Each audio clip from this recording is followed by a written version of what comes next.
Hello বন্ধুরা, কেমন আছো তোমরা সবাই? আজকে চিকেনের খুব ইউনিক একটা রেসিপি নিয়ে আমি চলে এসেছি। রেসিপিটা তোমাদের সঙ্গে শেয়ার করব। আর এটা রেসিপিটার নাম হচ্ছে চিকেন কোলাপুরি।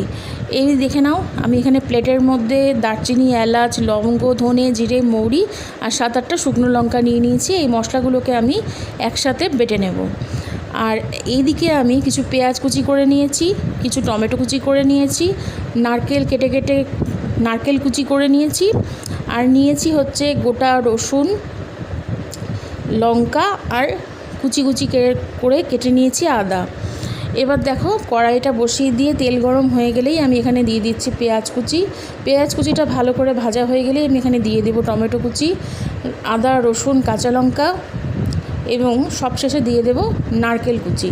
এই সব প্রত্যেকটি জিনিসকে খুব ভালো করে তেলে ভেজে ঠান্ডা করে এটা বাটতে হবে।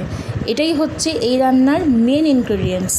এটার জন্যই টেস্টটা বহুগুণ বেড়ে যায়। তো দেখে নাও, এখানে আমি তেল গরম করে চিকেনগুলো দিয়ে দিচ্ছি।